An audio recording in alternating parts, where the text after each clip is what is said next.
तो इसके जाल को समझने के लिए परमात्मा ने कथा सुनाई अपने प्यारी आत्मा धर्मदास जी को, जो धर्मदास जी ने कबीर सागर में लिपिबद्ध की। कि परमात्मा ने कहा कि ये गलतियां करके आत्मा यहाँ आ गई इस काल के साथ, इसके 21 ब्रह्मांड वाले विमान में बैठ के, और इसने यहाँ इनको इतना दुखी कर दिया। फिर ये चिल्लाने लगी, हे भगवान हमें सुख दे, हे भगवान हमें सुख दे। हम हाहाकार मच गई। तब परमात्मा कहते मैं आया, अपने ही पुत्र जोगजीत का रूप बना करके मैं वहाँ आके खड़ा होगा जहाँ तपस्या के ऊपर 1 लाख मानव शरीरधारी प्राणियों को ये नित्य खाता है, आहार करता है। और मेरे वहाँ आने से उस तपस्या की जलन बंद हो गई। वह आग जो कि तो गर्म ऐसे की ऐसी है, वो तपस्या, वो तई, वो बड़ी जो तवा होता है जिस पे उनको भूना जा रहा था। लेकिन उनको उन परमात्मा की कृपा से उस पर उपस्थित जितने भी 1 लाख जीव थे मनुष्यधारी जो वहाँ गई थी, उनकी आत्मा, उनको कष्ट बंद हो गया, उसका ताप बंद हो गया, तपत। तब उन्होंने ऊपर में उठाकर देखा कि भगवान हम कौन से दुख, कौन से पाप का यहाँ कष्ट भोग रहे हैं। तब परमात्मा ने कहा कि ये इस लोक, तुम्हारे इस लोक के पाप का दंड नहीं तुम्हें, ये दंड है तुमने सतलोक में ये पाप किया था। परमात्मा को छोड़कर तुम, परमात्मा अपने को छुपा कर कह रहे हैं कि तुम भगवान को छोड़कर वहाँ सर्व सुख संपन्न था, प्राप्त थी, आपकी कभी मृत्यु नहीं होती थी, कोई कष्ट नहीं था, उसको छोड़कर तुम इस काल के लोक में आ गए। यहाँ पर आज जिस कार को, जिसको ठीक हो, जिस बंगले को, जिस बेटा और बेटी को आप अपना मानते थे, क्या तुम्हारे साथ आया कोई? अपनी आत्मा वहाँ तो सारी समझ में आ जाती है कि हाँ कुछ नहीं आया जी। फिर और तुम मरते थे, ये मेरा बेटा है, ये मेरी बेटी है, ये मेरा कार है, ये कोठी है, और भक्ति करते थे तो गलत कर रहे थे। हम प्रत्येक युग में जाते रहते हैं पर तुम सुनते नहीं। तो परमात्मा ने कहा कि हमसे गलती, वो कहने लगे सभी भगवान हमसे गलती होगी, मैं माफ़ करो। कहते हैं ऐसे माफ़ नहीं होगी। जब तुम जाए धरो जग तन देहा, तब तुम करना मम सत सबद स्नेहा। जब कोई मेरा संत मेरी महिमा गाता हुआ तुम्हें मिल जाए और तुम्हें मानव शरीर प्राप्त हो, तुम तुरंत ग्रहण कर लेना और फिर तुम उस सत भक्ति करके यहाँ उस लोक में चले जाओगे। अमर करूँ सतलोक पठाऊं, ताते बंदी छोड़ कहां। इतने में वो काल आ जाता है। प्रतिदिन उसने टाइम फिक्स कर रखा है, इतने समय के बाद ये सभी आत्माएं उसके तपस्या पर भुन कर उनके अंदर से जो गंध वो निकालता है, वो निकल कर वो भाग ऊपर से उनको ऐसे उड़ा देता है, वो गंध रह जाता है। अब आप देखते हो यहाँ प्राणी गंदे पदार्थ तो बहुत आसानी से ग्रहण कर लेता खाने के लिए, पीने के लिए। शराब पीना, भांग पीना, सुल्फा पीना और तम्बाकू पीना और फिर मांस खाना, चटपटे अटपटे खाना, ये तो बहुत खुश होकर ग्रहण करता है। क्यों? क्योंकि ये चाहता है कि जितना ये गंद अटपट खाएंगे उतना ही के अंदर गंदी वासना ज़्यादा बनेगी, और तपस्या के ऊपर भूनने से वो सारी वासना वहाँ रह जाती है और ये जीव वहाँ से कर्म ज्यों के त्यों रहते हैं, वो वापस आ जाता है, मरता नहीं। फिर अपने कर्मानुसार 83 लाख योनियों में किसी भी स्वरूप उसके कर्मानुसार वो जाए, उस योनि में वो चला जाता है। तो उसी समय वो काल आ जाता है और काल ने देखा अपने बड़े भाई जोगजीत को, जिसने वहाँ से, जिस रूप में परमात्मा ने सतलोक से उसको निकाला था। जिन्होंने सृष्टि रचना पढ़ रखी है बच्चों, उनको खूब याद है। अब दास ज़्यादा हिंट देगा आज के सत्संग में। सृष्टि रचना कभी आपको बताएंगे और आपको सीडी वगैरह बनाकर भी दे रखी है, वो भी देख सकते हो। और उसने सोचा, काल ने, इस ज्योत स्वरूपी निरंजन सरपुरुष ने के मन में आई कि जोगजीत कैसे आ गया, ये कोई परम पिता का कोई संदेश लेकर आया है, पहले इसे वो संदेश जानता हूँ, क्या आज्ञा लेकर आया है ये भगवान की, और फिर आज इसको कूटूंगा, पिटाई करूँगा इसको मारूंगा, खूब कूटूंगा, क्योंकि इसने मुझे वहाँ से मार कर निकाला था, मुझे ज़बरदस्ती निकाला था सतलोक से। तो मुझे परमात्मा बताते हैं कि धर्मदास, मुझे देखकर काल भयंकर हो गया और पहले मुझसे कहा कि पहले जोगजीत कोई आज्ञा है भगवान की, परमात्मा की, पिता की, वह मुझे बता, और फिर जोगजीत तुझे छोड़ू नहीं गा, तूने मुझे वह मार कर निकाला था।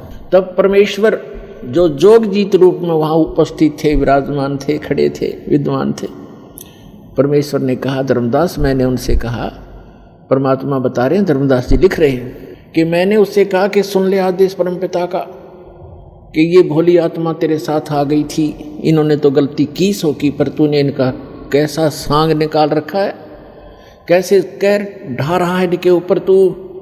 कोई गधा बना दिया, कोई गधी बनाई, कोई कुत्ता, कोई कुतिया, किसी का बेटा मर गया, किसी की बेटी मार रहा है, हाहाकार मचा रखी। तो इसने कहा कि पिताजी ने मुझे श्राप दिया था और जिस श्राप अनुसार मुझे भूख लगती है तो मैं तो इनको खाऊंगा, बनाऊंगा, पैदा भी करूंगा। परमात्मा ने कहा कि चल इन्हें गलती कर दी, तो खा भी रहा है, सारे काम कर रहा है, फिर इनके किसी का हाथ काटे, किसी की टांग कटे, कोई अंधा, कोई कैंसर से पीड़ित, ये जुल्म क्यों कर रहा तो इनके ऊपर। तब इसने कहा कि मैं तो सत्य का राज करता हूँ, मैंने परमात्मा को वचन दे रखे हैं और जैसे कर्म जो करेगा वैसे भोगेगा, मुझे इसमें कोई लेना देना नहीं है। अपने आत्माओं, यहाँ की इस सारी व्यवस्था ऐसी है इस काल के लोक में।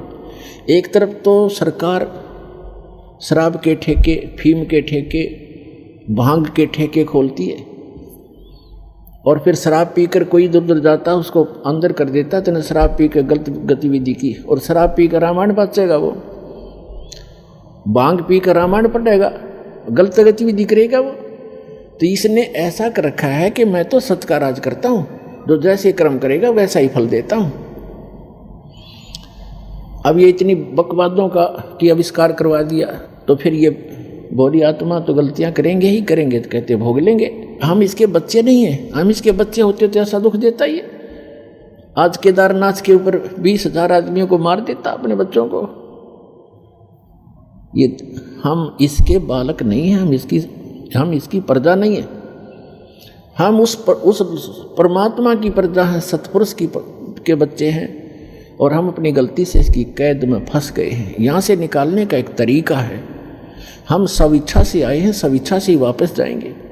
जब हमारी यहाँ के लोक से, दुखों से इतना मन हट जाएगा और वहाँ के सुख से हम इतने प्रभावित और प्रेरित हो जाएंगे और फिर सब भक्ति करेंगे, तब हम वहाँ जा पाएंगे। इसलिए आपको सारा ज्ञान प्रमाण दिखाए जा रहे हैं ताकि आपका यहाँ से मन हटे और भक्ति पर डटे और फिर वहाँ चलेंगे हम। तब इसने कहा, परमात्मा ने कहा जोगजीत रूप में कि मैं नीचे जाऊंगा, परमात्मा ने भेजा हूं और वहां जाकर तेरे सारे जाल को समझाऊंगा और सबको परमात्मा की महिमा बताऊंगा। आपने सारे परमात्मा की जो सतपुरुष है, जो वास्तव में भगवान है, यथार्थ स्थान है, उसका तो नामो निशान मिटा दिया, तू स्वयं भगवान बन बैठे यहाँ का। और सबको बताऊंगा और एक ऐसा गुप्त मंत्र दिया है मेरे को, वो मंत्र उनको दूंगा, सतनाम और सारनाम।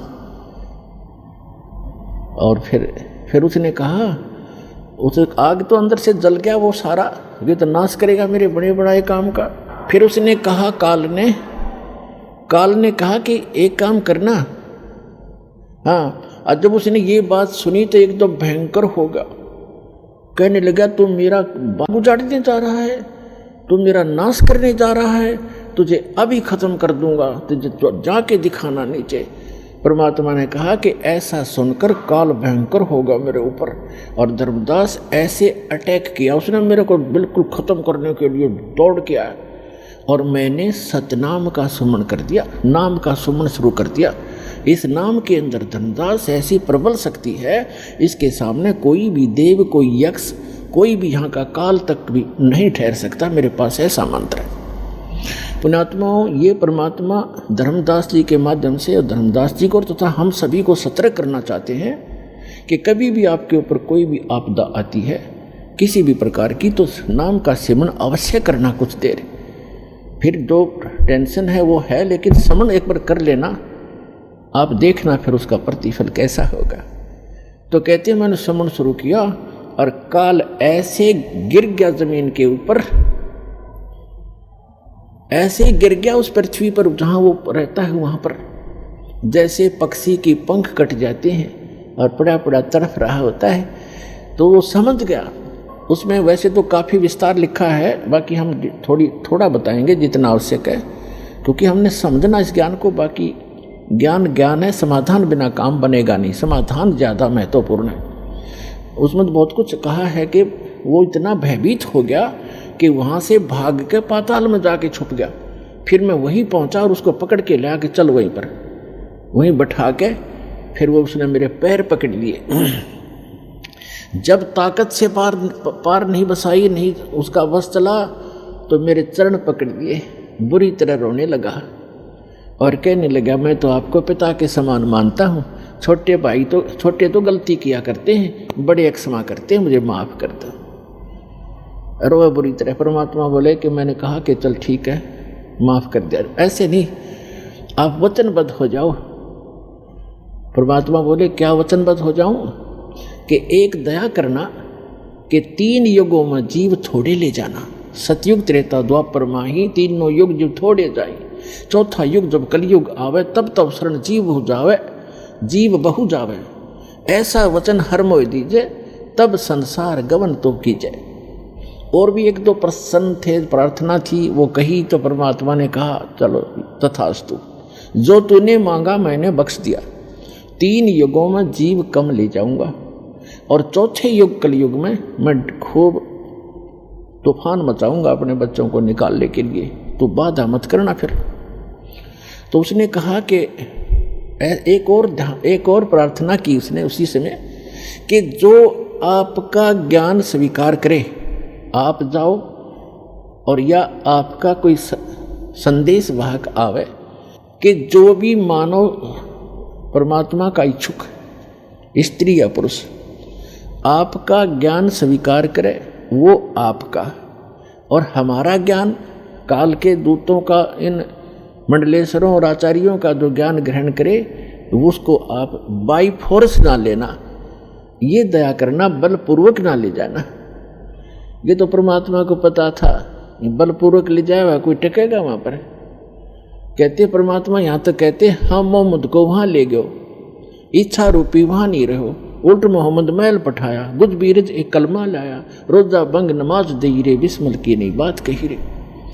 हजरत मोहम्मद जी को लेकर गए थे, लेकिन उसकी इच्छा यहाँ से हटी नहीं थी, क्योंकि यहाँ उसके बहुत घने अनुयायी बन गए थे और उनको ज्ञान संपूर्ण ग्रहण समझ में नहीं आया था। तो कहते परमात्मा को मालूम था कि बलपूर्वक कैसे ये वहाँ रुक जाएंगे, ये पहले वहीं ना रहा करते, गड्ढा करते, आप बड़े यहाँ पर इस गंदे लोक में, यहाँ से। तो उसने कहा कि ठीक है, परमात्मा ने कहा ठीक है, जो मेरा ज्ञान ग्रहण करे वो मेरा, ताकि निकट काल मत आना, कि जिसने लिया मेरा परवाना, ताकि निकट काल मत जाना, कि मेरे जिसने मेरा ग्रहण कर लिया नाम, मेरा ज्ञान, उसके निकट तुम मत जाना। तो उसने कहा, तो काल ने कहा था कि जो आपकी मर्यादा में रहेगा आपका, और मर्यादा तोड़ेगा तो मेरा ही है। वो तो अंडरस्टूड है, इसमें कहने की जरूरत नहीं है फिर तो परमात्मा ने कहा ठीक है तथास्तु। जब परमात्मा ने ये सारा कुछ कह दिया और उसकी सारी स्वीकृति दे दी, तब एकदम रूप बदल गया और एकदम खड़ा हो गया।